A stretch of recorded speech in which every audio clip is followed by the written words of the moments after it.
People with strong vocabularies have more confidence, have greater success in school, in business, in their professions, and in their social lives. A vital vocabulary enriches your personal life.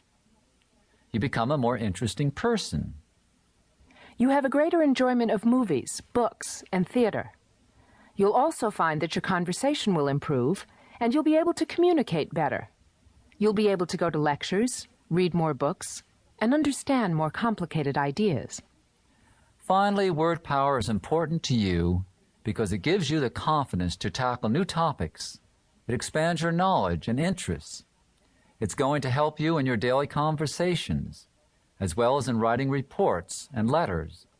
Most important, it gives you an added power in coping with difficult situations. Before we begin learning new words, let's find out a few things about our amazing language. English is the universal language in the world. For example, the Congress in India holds many of its sessions in English. At least 600 million speak it as a second language. It's the language of international business. As an interesting digression, we have three types of vocabularies with respect to size. Our largest is our recognition. College graduates have probably about 60,000 words that they would recognize, words that we read and hear. Then comes our writing vocabulary, in which we have more time to think and plan what we're going to say. And finally, our speaking vocabulary is the smallest. However, this doesn't mean in speaking just to keep to simple words.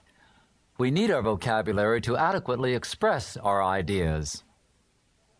Did you know that Shakespeare in the 17th century could draw on only 60,000 words? We now have over 1 million. Think how our vocabulary has expanded. But don't let this vast accumulation of words overwhelm you. Forgetting such words as this, if, and, but, and words that can be turned from a verb into a noun and adjectives, etc., the heart of the English language is about 10,000 words. The rest, many of which you recognize in reading or hearing, often are useful in a specialized sense, that is, in technical, descriptive, or limited in scope. In this program, you'll be concentrating on increasing the power and precision of your general vocabulary. That is, the words that any curious person wants to know in order to read, write, and speak effectively. However, the techniques Peter Funk will teach you are also useful in developing a technical vocabulary for a specific field. For example, if you have recently joined the computer revolution, you know that there is a whole new vocabulary that goes along with the new technology. An important component of mastering the technology is mastering the vocabulary that describes it. If you can say with certainty that you know, for example, what a compiler is, it's a good bet you're on your way to computer expertise. In fact, one quick way to make an easy start in a technical area that's new to you is to study the glossary of a textbook on the subject first.